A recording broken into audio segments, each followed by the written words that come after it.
Yo, there we go. We are live. And yo, this is a special Grow Me episode of the Canna Kuyas Podcast. And I'm live with the legend, H from BudTrainer. And he is going to guide you through building your first grow. Because I got to say, I'm kind of fanboying out a little bit, H, because I saw you on iCanTHC and I've seen you on a lot of the content that you guys post on BudTrainer. And you're already my teacher. So I kind of want to share your knowledge with my audience. So like for me, I wanted to just establish and say that I have all BudTrainer pots in my tents right now. I have 3 tents going. And in every tent, every pot, it's a BudTrainer pot. I go from 15 gallon to 7 gallon. Wow, nice.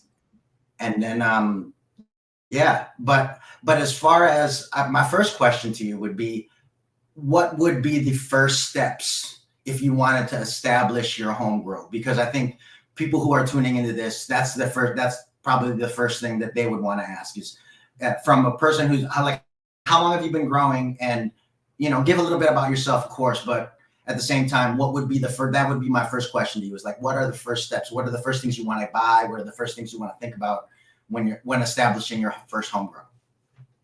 Yeah, no, thank you for the question there, Eric, and thanks for the props in the beginning. We appreciate that. So glad to hear that you're a big fan of our products, and we're always trying to make them better and better because we love this. We love gardening at home, and we love gardening cannabis more specifically. So that's what we're about, right?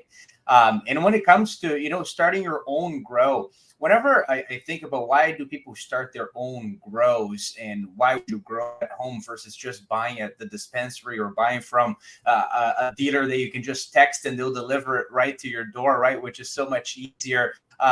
And because, as you know, there's the work involved in growing. In the end, it ends up being cheaper. But a lot of people, they have that money not to grow, but they still want to grow their plants, right? Because they want more than just to save money or to avoid having to go to the dispensary and so on. They want to do something with their time, be it, you know, reading or playing video games or doing whatever. They want to garden a little bit, right? It's a good use of a couple hours every week.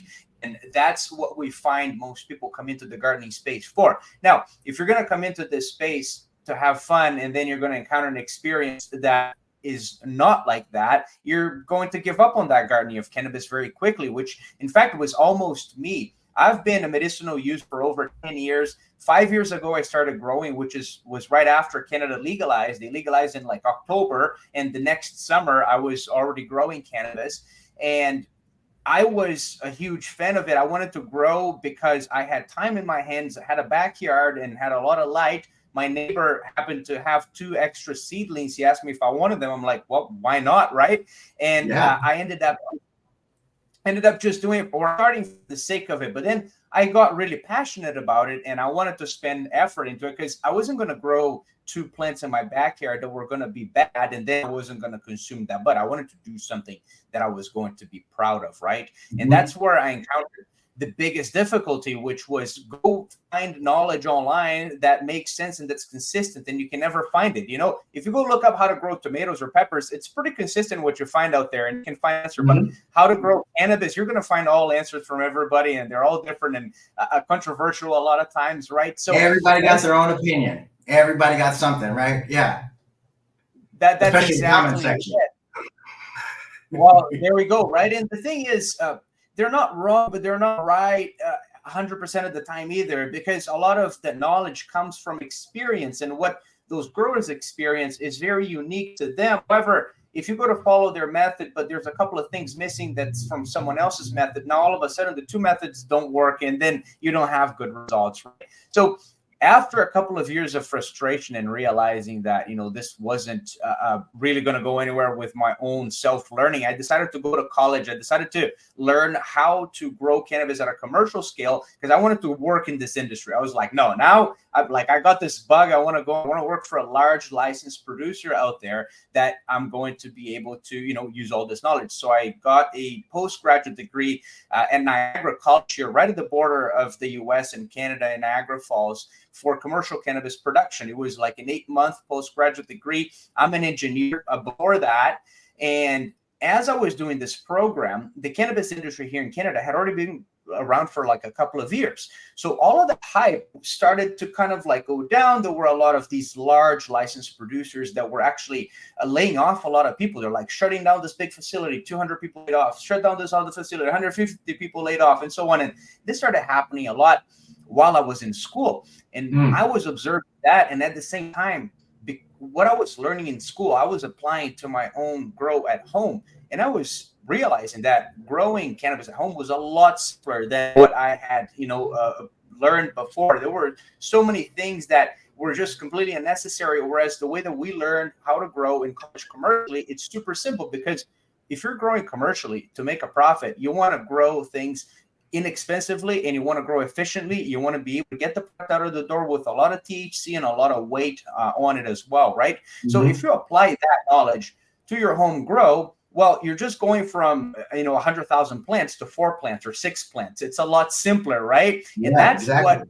I realized, right? That's what I realized that the whole world didn't have, was access to this knowledge of how to grow commercially, but at home. And that's where I decided to start BudTrainer, to make products that not only help people grow more easily. So we started with plant training, which is really what you should be doing with your plants, especially when you have a limit of when you can go at home, train your plants, maximize that canopy area, right? So we started with the bud pots, the bud huggers, and the bud clips here. And as we kept going, we realized that there were other things that we could do to help people be more successful. That's where we started with the bud cups. But that's where we come in. Where does it simplify, right? So what else do you need to be successful as a new grower? And this is where I'm going in with all of this, which is you don't need much at all. You need very simple ingredients. All you need is healthy plants. And healthy plants, as you know, a lot of your friends probably have house plants that, they always take care of and they're always beautiful. It doesn't take that much, right? And it shouldn't. If it's taking that much effort, it's getting too complex, is because you're overdoing something. And that's likely going to be the reason for your failure, not the fact that you didn't do enough. So with that said, what we always recommend is, one, if you're a new grower, start with soil. If you start with soil, especially a rich soil, a soil that already has some nutrients in it, if you look at the bag, there's 3 numbers on it, the NPK. If you start with a soil that has a 111, a 222, even 333, that means that you have nitrogen, phosphorus, potassium in that soil so that your plants can pull that from it and they're not going to starve. Versus if you start in hydroponics and you don't feed them exactly the right amount of nutrients that they need, then they're going to have a deficiency, and then you're like from the very get-go, right?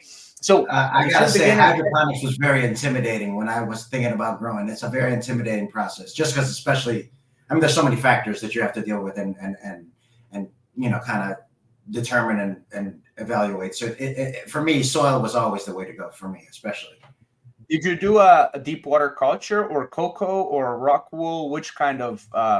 No, I just thought, like, when I was thinking about how am I going to do this and which process am I going to use and all the different things. And, again, and part of it was really seeing that ICANN THC video with you and your pots. And I was like, what, low stress training in soil sounds like the basic. And I don't want to say basic because there's a lot of factors that go into growing in soil. But as far as like, it's the most entry level way of getting into it. So then that way you can even determine what you put into the soil, whether it's synthetic or organic nutrients. And obviously the difference between, or the lack of difference between how the microbes in the soil determine whether the nutrients are, how they take that in.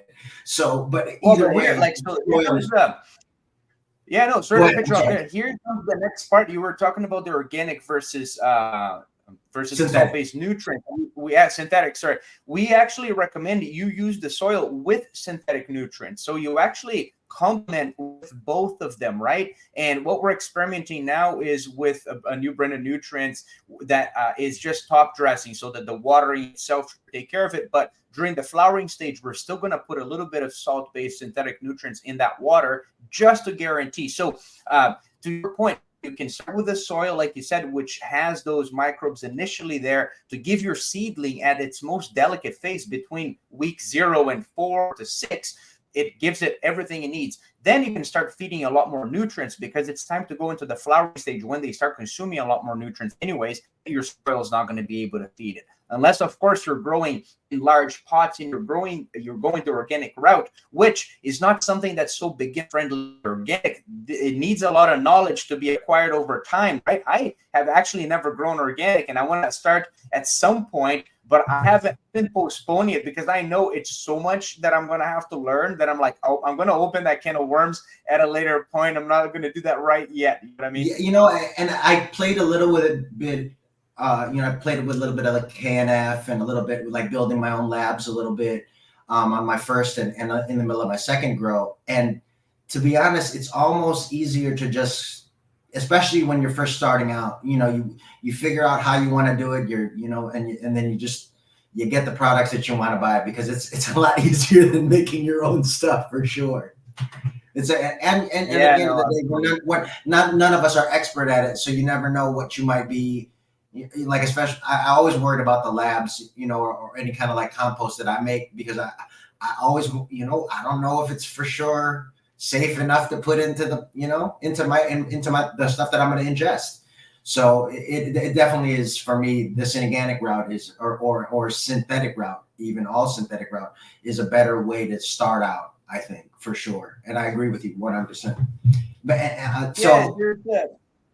Oh, go ahead. Sorry, I was just going to say the other, like you're saying there, the teas and so on, and it's a lot more messy to go organic, and it gets a lot more dirty. You have to wash things a lot more often, whereas I find that the synthetic is just more clean, more hygienic. And again, you do use some organic. You use that synthetic as well. Like I said, we're trying with that top dressing, which is what we're always trying to do is how can we do it in such a way that requires less work and has more fun. Nobody likes to be there spending their whole time mixing nutrients. In the beginning, it's okay because you've never mixed nutrients before, but then give it 5 balls of nutrients later and tell me how much fun you're still having. Exactly. Or like if you start up your plant count, you got a whole bunch, now you're mixing a whole bunch of nutrients and it's a different story. And for me, it's the math and trying to relate it to how many milliliters versus gallons. And that sometimes can be a little bit funky.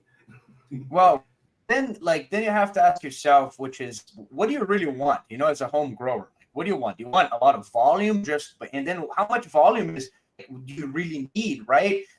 Like, especially personally, I grow beyond like what I need most times, and then I can hash out and extract that and make all sorts of other things with the excess, because in the end, even though sometimes my plants don't even go well because we're experimenting with something new that doesn't work out, so I'm still like taking risks and doing this, and it's like plenty of, right? So I feel like if you're a home grower and you're growing for yourself, you're doing it as a hobby, but also because you like super high quality flower, it's sometimes better to just sacrifice that volume and get super high quality flower. You know what I mean? Like, you get 2 to 3 ounces per plant. You have 4 plants. You can grow them 3 times a year. That's like, over a pound a year, 1.5 about a year that you can be growing. And I mean, that's quite a bit to be consuming every month and every year, right? We can always try though, right?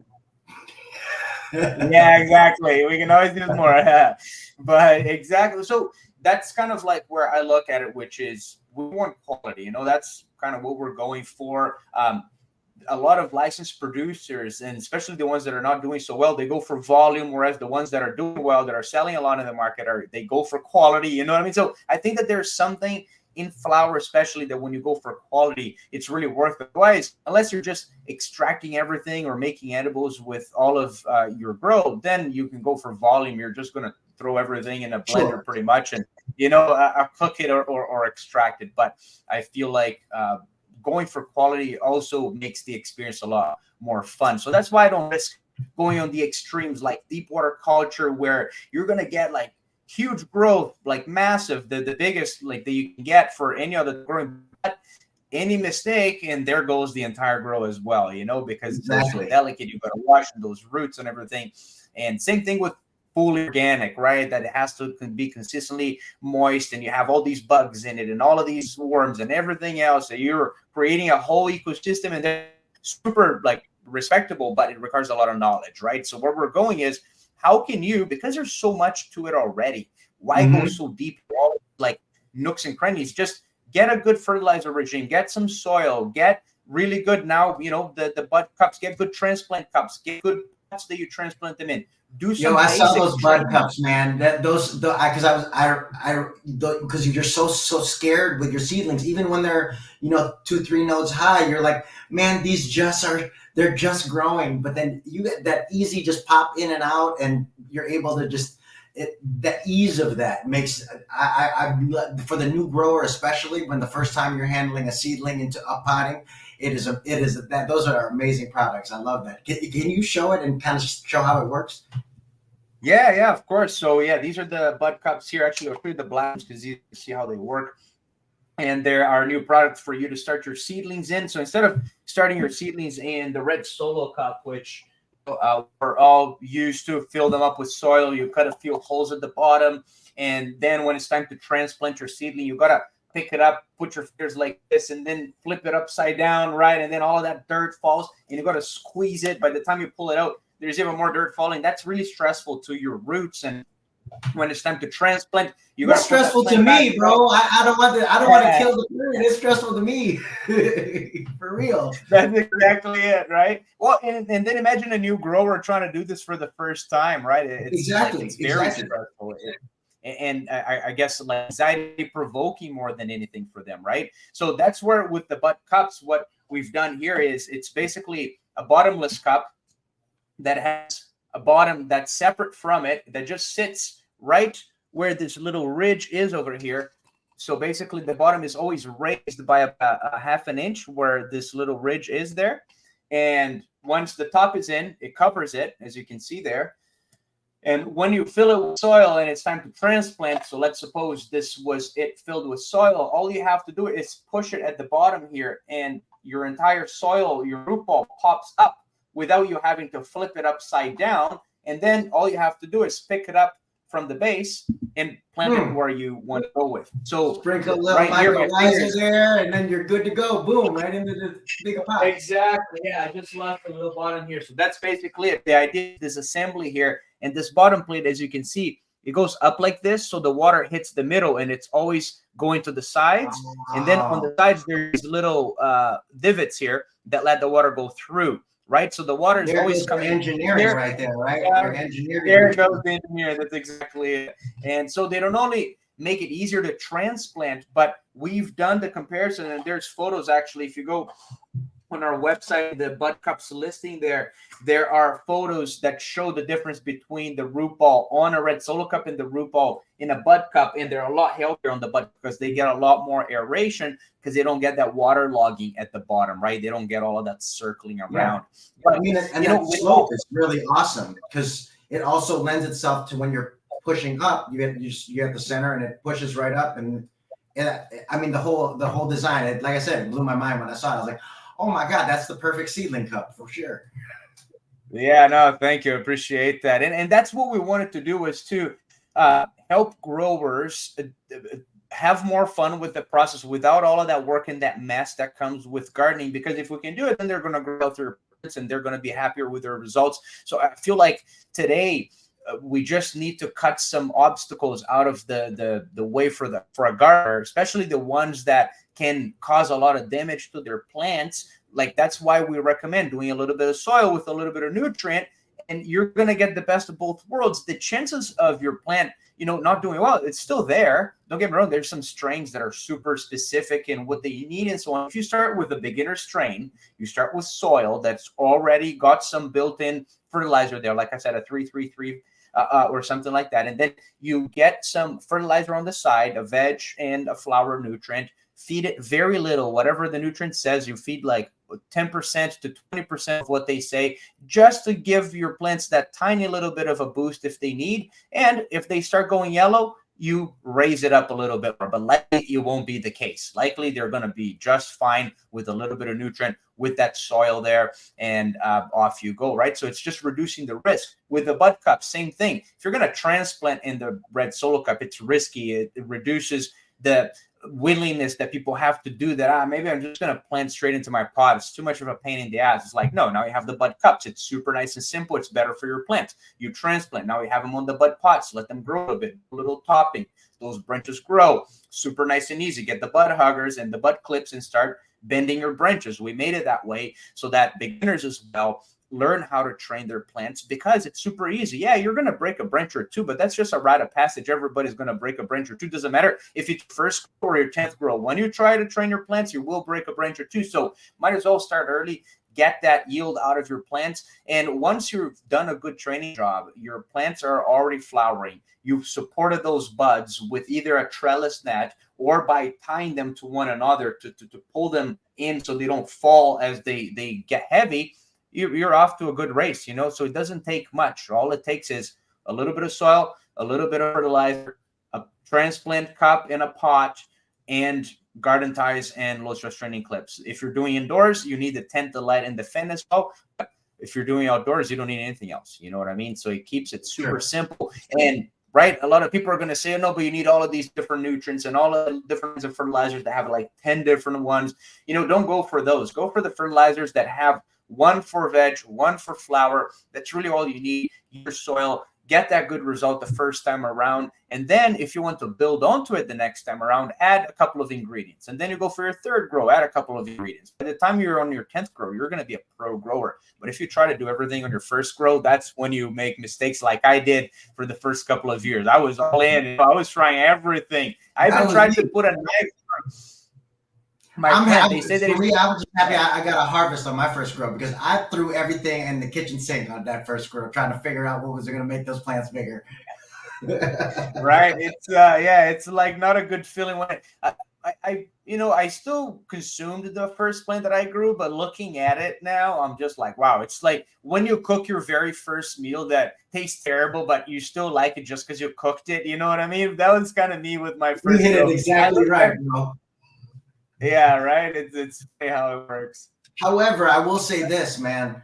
And then I said this on the first podcast and the first episode, because this is kind of not necessarily what got me growing, but after my first harvest, like you said, man, it's really about getting to that first harvest, regardless of the quality, regardless of the yield, regardless of whatever.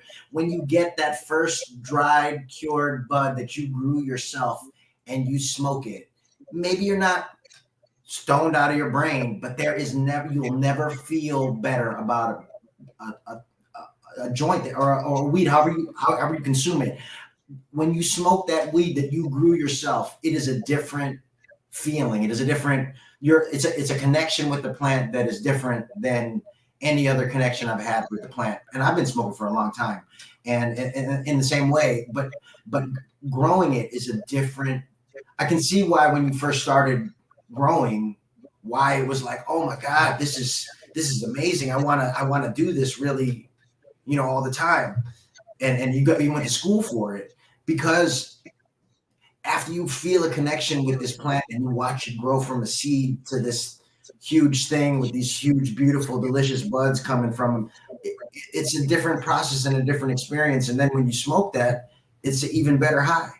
I think that's my own personal opinion. And again, I'm so glad that you are you gave the basics, but it's literally the basics that you taught me when I was watching you in the videos on YouTube, and now to get to talk to you directly, it's great to be able to.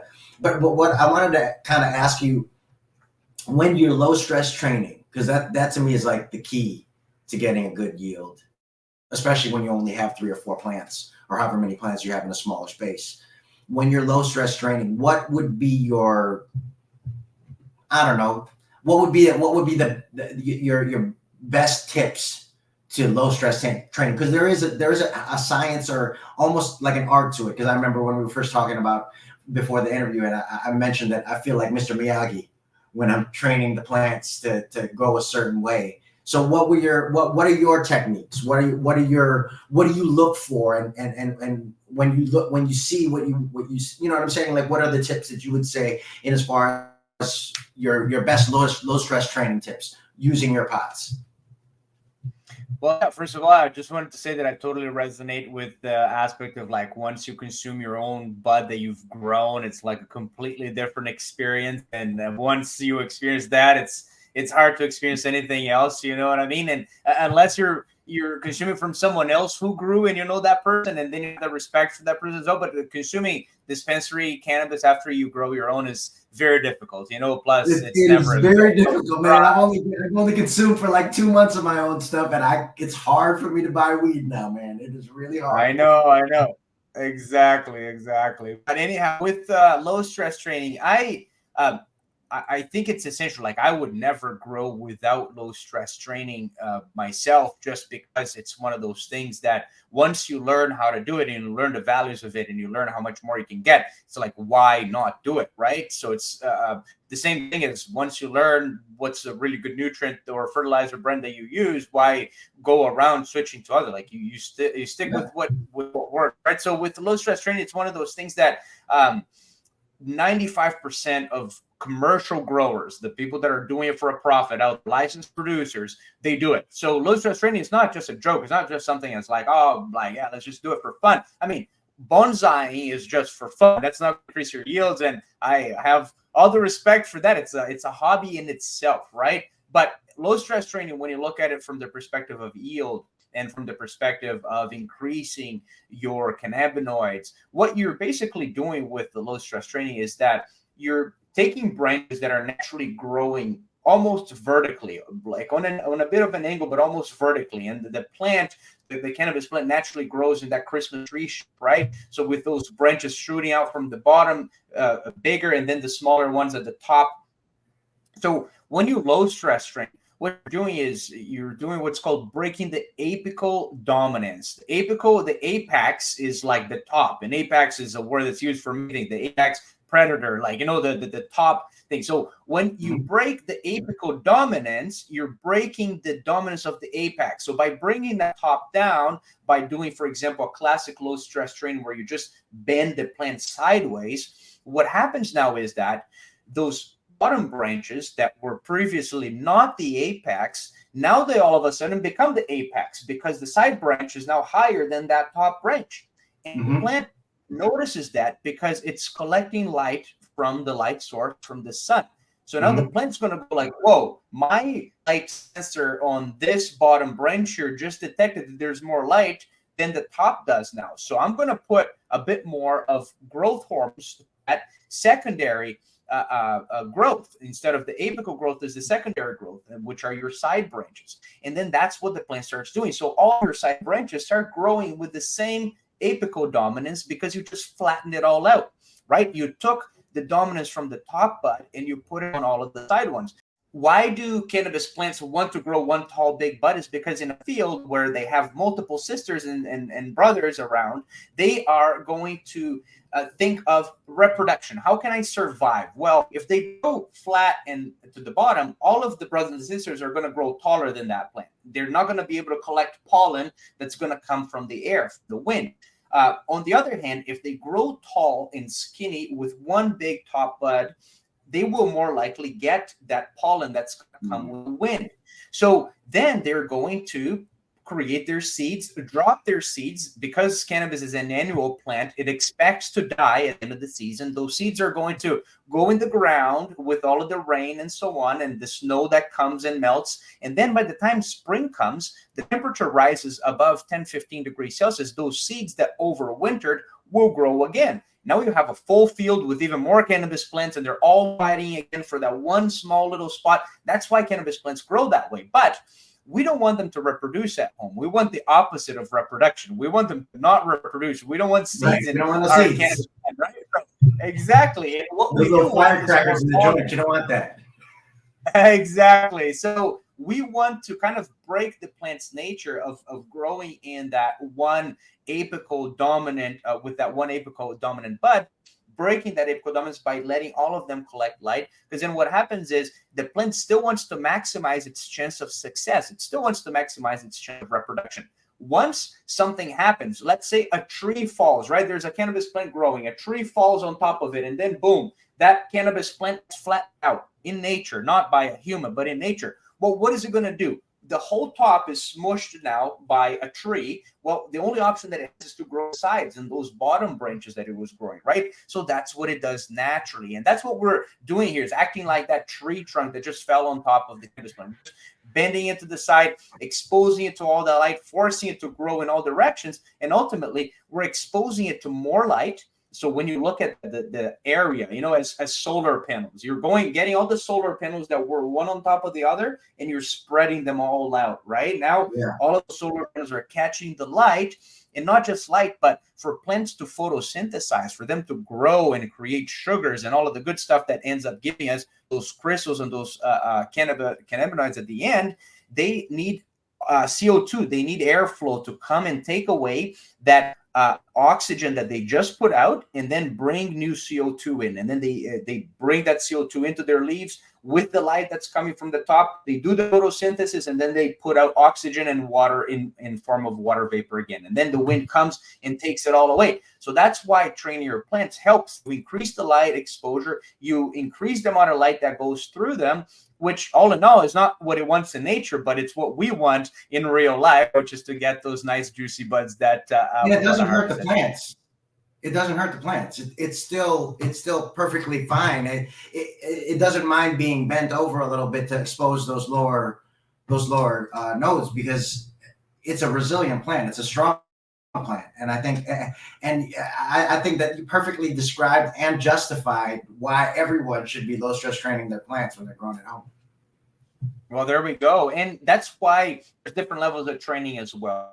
Right. So, I mean, a tree falling on top of a cannabis plant and kind of almost breaking it, that's aggressive, high stress training. Low stress training is better, because then you're not stressing the plant to the point that it's having to stop what it's doing, which is growing, to go fix what's getting broken. So high stress training, where you actually go and you crack a branch and you break that branch to the point that the plant takes a few days to form a knuckle around there and then starts growing strong again. Well, while that branch is going to grow strong later, and I've done that before, like high stress training, an entire plant broke it to the point that all of the buds were pretty much, or the branches were down, and then they all came back up. But that stunted the plant for too long, almost 3 days to 5 days. And that was time that the other plants were growing and still growing. They still grew thick branches, but didn't have to high stress train them, just low stress training, which is really pulling those branches down to the point where they're almost going to break, but they don't. And that's why low stress training, it always takes practice. It takes practicing, and you're going to crack a branch or two, and that's okay. Just tape it up. And if it's too late and you actually break a branch, that branch is not going to take any more energy from the plant now, which means the plant's going to put energy toward the other branches, which is almost like pruning, right? Breaking a branch. You can also throw it into a little bud pod as a clone. There we go. Exactly, right? You can take it into a cone and use it at the bud cup again. There we go. There's many other uses for it, right? But the point is, it's still worth going through the risk of the low stress training and doing it lightly, to the point that you're not trying to bend the woody parts of the plant. As the cannabis plant grows and you feel that, stalk, it's almost woody and hard, and the skin around it is tough. Whereas at the top, where it's still new, it's nice and bendy, right? So if you're always low stress training the bendy parts of the plant, it's just looking at it's like, okay, I was growing, there was something on the way, I just had to go around it. And then there was something on the way, I just had to go around it. That's kind of like what the bud clips do, right? That's what bending them with the bud huggers kind of does, which is, it's like, hey, you were growing this way, then something just did this to you, right? And then now you have to grow that way. And then you're growing this way, and then something did this to you, and now I have to grow that way. But it's not like cracking the plant that way. It's just a little, just push it, and then the plant keeps growing that way. Just push it down, plant grows that way, right? So very light and low stress, so that the plant recovers in a few hours, not a few days. And see, for me, like, people talk about how it's low stress for the plants, for sure. But for me, it's low stress for me, because I don't like, topping your plants and doing, for me, I love low stress training, because it's not as, especially for new growers, because you don't, for new growers, sometimes chopping off, topping your plants, it can be a little nerve-wracking, but just bending it over as much as it can bend, and then tying it on the side with that little rivet on your BudTrainer plant, on your BudTrainer pot. I mean, it's a lot less stressful for us, as growers, especially new. Well, like I said, exactly.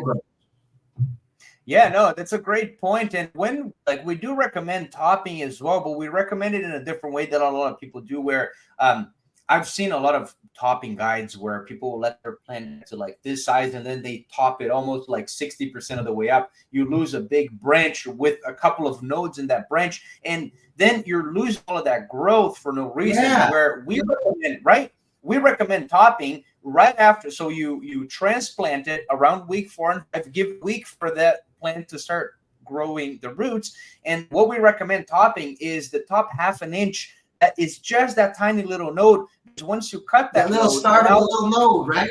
Exactly. Because then the plant didn't waste all of that time and energy growing all of that, and then you stunt it, and then it's like, whoa, what just happened here, right? Whereas a tiny little snip there, it could have been a bird that just came and ate that away, and it's like, oh shit, lost my top, gotta throw to the side. Or even now, a right? strong gust of wind, maybe. Sometimes you never know. So it's not exactly it's still a high stress technique technically, but at the same time, that little first top thing, that is different than them dudes that be cutting like 3 or 4 nodes off. I'm like, why did you just threw away like 2 weeks of work that you just cut all off? I don't know, why would you do that?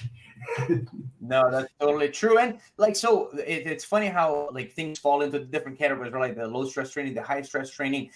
What I look at topping as and defoliation, for example, it's pruning, which is its own category. So like topping is pruning. High stress training is like bending branches to the point that you're really breaking the stem, breaking that skin. And then low stress training is when you're just bending them to the point that there's no cracking, there's no breakage of any tissue, whether internal or external there. So it's almost 3 buckets that you can look at. And pruning and defoliation is super recommended. Everybody recommends defoliating, even plants you low stress train. Now look at how many leaves you remove from a plant when you defoliate it. Look at how little you remove when you top it. But the topping is going to do a lot more for you than defoliation will, you know what I mean? So that's why we recommend like doing the topping. It's really not high stress at all for the plant when you remove that little bit of it versus letting it just grow naturally and bending that whole plant down, because it's a lot easier to let it grow and top it, and then you have a bunch of branches to bend down versus having to take care of that trunk that's then going to have all of those side branches, right? That is a great point. Thank you for that. That's great, man. I don't want to take up more of your time, man. We've been going. You said you wanted to do 30 minutes. We're already at almost 40 minutes. So I'm down to keep going, and I'm down to and I know Curt was going to join us for some other stuff and some other talk. But man, I'm excited. I'm excited with the fact that you gave me so many good first steps. That was all I was looking for, was the first steps, and hopefully they'll use your products with those first steps, because your products make it easy. I've personally enjoyed the show, so thank you two guys for being my entertainment, at least for the last 40 minutes. No, that's great. Yeah, you ask good questions, Eric, so that's why. I'm a pro. That's why I've been doing this stuff for a long time. It's part of the reason why. Another reason why I started the podcast was because when I started growing, I was watching all the other, I Can't THC and From the Stash and all these really great podcasts. But I'm a really good podcaster, and I'm a good comedian, and I'm good at this stuff. I'm good at interviewing, and again, I'm passionate about growing. So it kind of, all the worlds kind of, melded together, and that's kind of why I'm really happy to be. Like, I'm still fanboying out, because Curt, I see you too on Instagram. I recognize your face too on all the stuff. So it's a weird thing to be able to, the people that you watch and learn from, and now I'm interacting with you guys and talking with you guys and discussing grow, which is the coolest thing, because you don't get to really discuss growing with. I can, but most of the people who don't grow around me don't like to talk about microbes and stuff. It's definitely a niche topic, and I think that's a great transition here with something I wanted to ask you about, which was your comedy, because for H and I, we have a lot of experience in like business presentation, right? So that's where we have a little bit of an advantage compared to somebody who's never even presented before. But for somebody like you, who's put themselves out on the line as a comedian, that's going to give you such a huge advantage with your podcast and just cultivating a fun conversation, right? So kind of on that topic, to transition away just a bit from growing is, when did you kind of start getting into stand-up? Have you been doing it for quite a while? I know I've seen your Instagram comedian page, which is, I think, Erick Esteban Comedy, right? Yeah. I mean, I started doing stand up. I'll be turning 50 this year. I know No it doesn't way. look like it, but I'll be Good for turning you, 50 man. Does not There's, look like there's it. a lot of gray in my hair, but I'll be turning 50 this year, and I started doing stand up. I've been acting. I did my first professional play since in 1997. Oh, that's kind of like the bump. I've been doing this professionally since 1997 on stage. But I started doing stand up when I was 40. And one of my first jokes that I wrote was that this is kind of like my midlife crisis, doing stand up. But I've been on stage my whole life. So, but, for me, like comedy has been a thing that's been a part of my life, even when I was younger. Like I was kind of the class clown. I was always, and kind of part of that is being Filipino, because I was kind of the only Filipino growing up in Chicago. So part of the only way that people would pay attention to me is if I would make them laugh, or I would do an impression, or I would, do a funny voice or whatever else. So it kind of was always my way of interacting. So it kind of is like as far as like my comedy and doing stand-up comedy, it's kind of always all my paths from childhood till now have kind of led to this. That's really cool. So, I mean, like for me personally, that's one of my favorite things to do is watch comedy, especially after consuming a little bit of cannabis. I mean, Oh, dude, you guys are so talented. You don't need the cannabis, but adding it never hurts, in my opinion. Yeah. But yeah, that's wild. Since 1997, then 10 years doing it professionally. That's amazing. So, maybe tell us just a little bit about like. I would assume you were probably consuming cannabis before you got into stand-up, or was that what did you get into? Oh man, I couldn't do stand-up without cannabis. For real. Like I smoke before every set. I smoke when I'm writing jokes. I smoke all day, and every day. But at the same time, it's my medicine. I mean, like everybody talks about how this plant is a medicine. It really is a medicine because when I was a young kid, I was diagnosed with ADHD. I was the hyper kid who always couldn't stop talking and cracking jokes in class, right? But my mom never prescribed Ritalin. So it's kind of like me trying to figure out how to find out how to, regulate and slow down my thoughts in my brain and, just everything. And when I discovered cannabis, and especially when I moved to California and was able to kind of consume every day, it was a different game because I got my medical license and then of course now leveling up and, been growing for the past year, it's a totally different thing because now I want to incorporate it into every aspect of my life as far as like even my comedy, because my podcast is really about, merging the two worlds of, comedy and cannabis. And like the guest list is, people who can teach you how to grow and people who are going to make you laugh and consume cannabis to do that. Like one of the guys we have, for our next episode next week is Keith Pedro, who's one of the biggest Filipino Canadian comedians. He was just nominated for a Juno Award for his album Trilopino. Yeah, and he's and he kind of goes into the whole underground comedy and cannabis in Canada, and that to me was so interesting and so intriguing because I was like, at one point he had described the run of the show and how it goes and how everybody's like, it's like almost like a hot box of a room where everybody's smoking. And I was like, oh my God, you just described my dream comedy show. Oh my goodness. I want to go to Canada because you guys are in Canada now, right? Yeah, absolutely. Yeah. Right. Well, and you're in California, correct? Yeah, I'm in Burbank, California, just like Johnny Carson. So one of the things I know for H and for me, like we wanted to, be able to consume the amount that we wanted, and we both kind of use it medicinally as well as recreationally.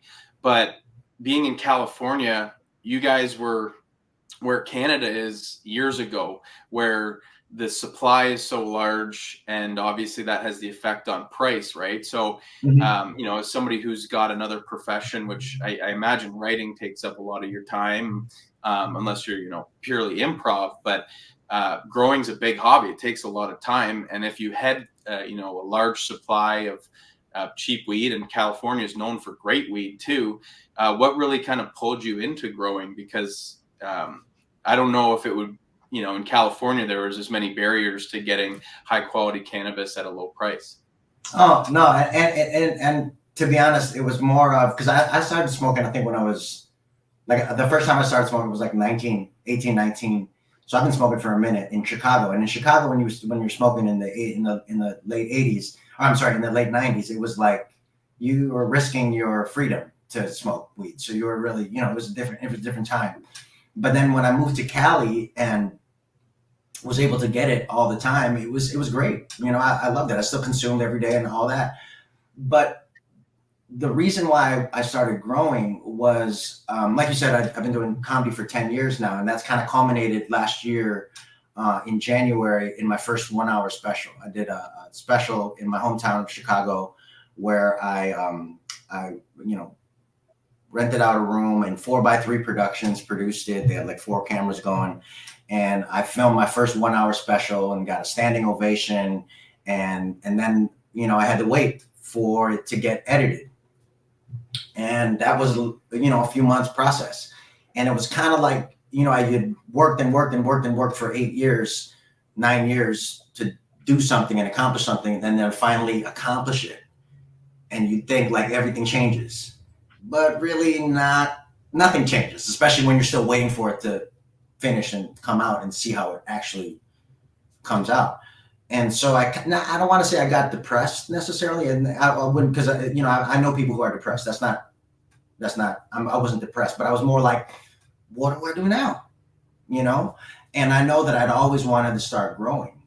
And when I started, like I said, those videos and all these different videos on YouTube, because I went to YouTube University to learn how to grow weed, and then I just started figuring out that it wasn't just I love partaking of cannabis. I think the whole cannabis culture, from growing to the smoking and all the different ways of consuming, but also the medical aspects of it, and the different ways that it benefits and helps the whole society. I mean, even just the fibers of hemp, and how I have pants that are made hemp that are probably the most comfortable pair of pants I have. So like I've really kind of fallen in love with this plant to the point where I want everybody else to. Like I shared in my first episode of my podcast that I was so scared to tell my parents. In the Filipino culture, drugs are obviously the Terte, if you know anything about that, like drugs are frowned upon. And when I told my parents, I told my mom that, I smoke weed. I've been smoking weed since I was 19. I smoke weed every day. I told my mom, I'm like Filipino Snoop Dogg. That's what I said to her. And she didn't get the joke. But then all she said to me was, can you get me some? Because no way. Yeah, no, because she's a cancer survivor. And so the edibles help her to fall asleep, get rid of her headaches, get rid of any pain that she has. So she takes edibles all the time now. So the fact that I was able to share that, my experience with my mom, and now, she's in her 70s now, like the fact that she can now in her old age enjoy cannabis the way that I enjoy cannabis, and it'll help her. I mean, that's like a dream come true. So it's kind of everything in my life, and all the aspects have kind of come together to this. And again, like hanging with y'all, I'm talking with you guys, the guys who I was watching and teaching me how to grow. And now I'm talking with you guys, and you guys are asking me about my comedy. It's exactly the thing that I wanted to have happen when I started growing. And that little break after my special, that was the time that I needed, and it almost was like a little bit of a pause in my grind, but it kind of gave me a new look and a new voice, because now I want to talk about this all the time. Mm-hmm. No, that's amazing. And yeah, I mean, to your point, it's we've had this plant been villainized, like it's the villain in so many ways, just because of the propaganda and stuff put against us. And it's amazing to hear that your mom was open-minded enough to do that. I know both my parents definitely tried to steer me away from it. I'll remember like one story though. I was a pretty competitive person. I still am.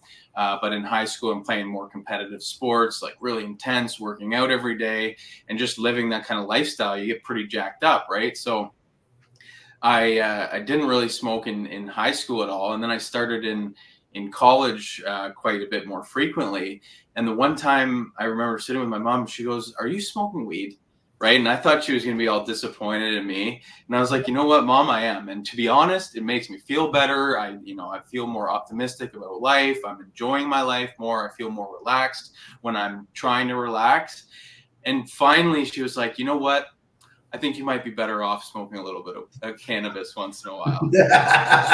So it was like the 180, and it was just like, it was relieving to me, right? Because I'm like, my experience has been so positive. H, you can maybe talk about your experiences early on, but it's just been purely positive to me, other than, of course, the man-made problems of it being illegal when I started. Obviously, you in Chicago, before you got to California. So if the only bad aspects of your experience are human made, there's something wrong there, right? And it really is. I mean, thousands of years we've been using this plant, and it just in the last